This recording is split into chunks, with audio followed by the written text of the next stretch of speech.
Welcome back to the deep dive. We're looking at the Mastering Cambridge O Level Physics series. And based strictly on the official new syllabus. Yeah, so by showing the syllabus on screen, which they do. Exactly. We're starting with our sun and we're ending with the expansion of everything. Right, stars in the universe.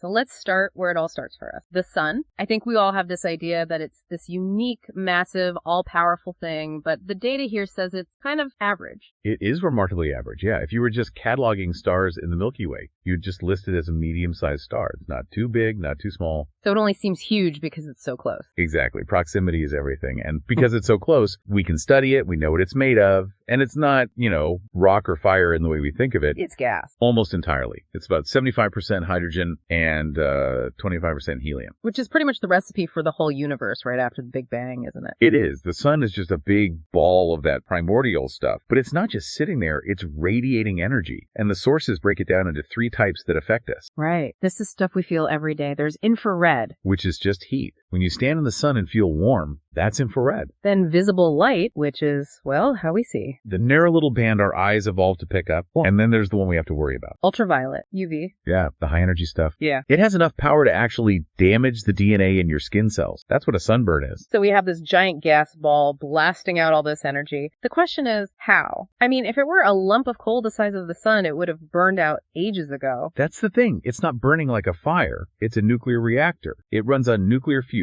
Okay, I want to get into this because fusion is a word we throw around. What is physically happening inside the sun's core? The conditions there are just extreme. The pressure is immense and the temperature is around 15 million degrees Celsius. And at that temperature, the hydrogen atoms are moving so fast. So fast, and they're being crushed so hard that their natural tendency to repel each other is just overcome. They slam into each other and fuse. And they turn from hydrogen into helium. In essence, yes. 4 hydrogen nuclei go into the reaction, and 1 helium nucleus comes out. Okay, alchemy. But where's the energy from? This is the genius part. If you were to weigh the 4 hydrogen nuclei going in, and then weigh the 1 helium nucleus that comes out, the helium is just a tiny bit lighter. Wait, so mass is actually lost in the process? It's not lost, it's converted. That missing mass becomes pure energy, according to Einstein's famous equation, E equals mc squared. Energy equals mass times the speed of light squared. Right, and since the speed of light is a massive number, and then you square it, a tiny, tiny amount of mass creates a huge amount of energy. So the sun is literally burning its own mass to stay alive. About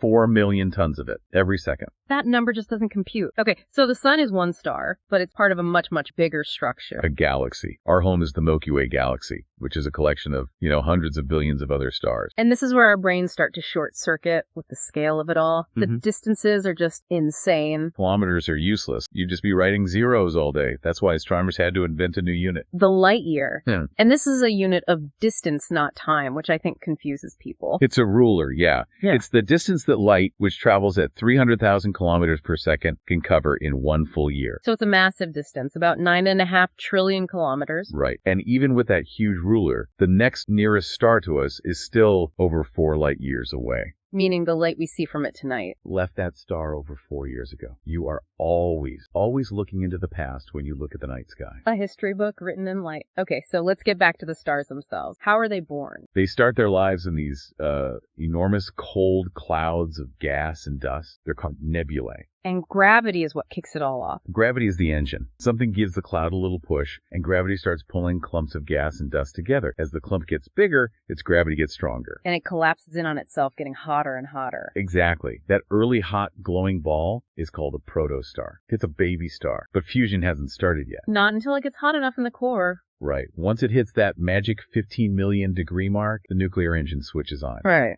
And that's when it becomes a stable star. And this idea of a stable star is key, isn't it? It's all about balance. It's a perfect tug of war. You have gravity trying to crush the star into a tiny point, pulling everything inward. And then you have the immense pressure from the nuclear fusion in the core pushing everything outward. And for a star like our sun, those two forces are in a dead heat. A perfect equilibrium. The star stays the same size for as long as it has hydrogen to burn in its core. But that fuel won't last forever. It's a finite resource. And when it runs out, that's when the star's life takes a dramatic turn. The path it takes depends entirely on its mass. Okay, let's take an average star first, like our sun. The hydrogen in the core runs out. What's next? Well, the fusion engine in the core shuts off. So that outward push Yeah. It's gone. Gravity wins, and the core starts to collapse. But wait, the slides say the star expands. That seems backwards. It's very counterintuitive. As the core collapses, it gets incredibly hot. So hot that it ignites a shell of hydrogen around the dead core. And this new fusion burns so violently that it puffs the outer layers of the star way, way out. So the inside shrinks and the outside bloats. Exactly. It swells up into a red giant. Our sun will get big enough to swallow Mercury, Venus, and maybe even Earth. Terrifying thought.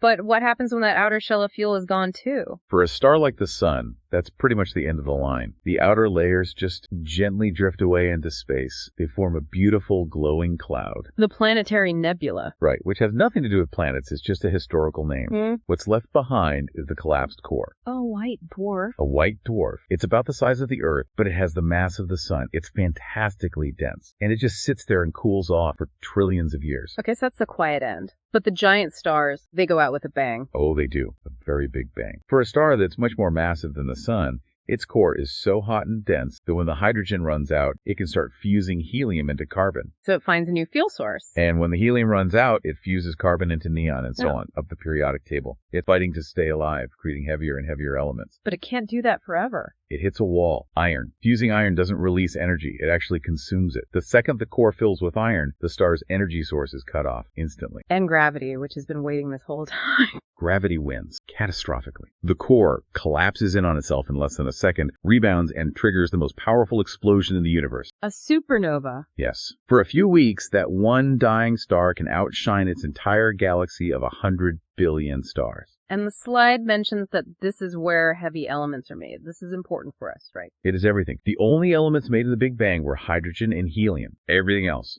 The carbon in your body, the oxygen you breathe, the iron in your blood. All of it was forged inside a massive star that died in a supernova explosion. We are literally made of stardust. We are. It's not poetry, it's physics. That's incredible. So after that massive explosion, what's left behind? Well, you get an extreme remnant. If the original star was massive enough, the core collapses into a neutron star. It's so dense that a single sugar cube of its material would weigh more than all of humanity combined. And if the star was even more massive, then nothing can stop the collapse. Not even the laws of physics as we know them. Gravity crushes the core down to a single point of infinite density. It becomes a black hole. An object with gravity so strong that not even light can escape. The ultimate end state. But the story doesn't end there. That supernova, that explosion. It sees the galaxy with all those new heavy elements. Exactly. It throws that material out into a new nebula. Yeah. And that enriched gas and dust is what forms the next generation of stars and planets. So it's a cosmic recycling program. Our own solar system must have formed from the debris of an ancient supernova. It had to. The fact that we have gold and iron and uranium on Earth is the proof. We are the children of long-dead stars. Okay, let's pull back for the big picture. We've talked stars, galaxies. Right. What about the universe itself? The final idea here is redshift. Right. To understand this, we need to think about sound waves for a second. You know how an ambulance siren sounds higher pitched as it comes towards you and lower as it goes away? The Doppler effect. Exactly. The waves get squashed or stretched. Light does the same thing. If a galaxy is moving away from us, its light waves get stretched out. And longer wavelengths of light are redder. Precisely. We call it redshift. And in the 1920s, an astronomer named Edwin Hubble noticed something amazing. What was that? Pretty much every distant galaxy he looked at was redshifted. They're all moving away from us. Everything is moving away. Everything. And here's the kicker. The farther away a galaxy is, the faster it's moving away.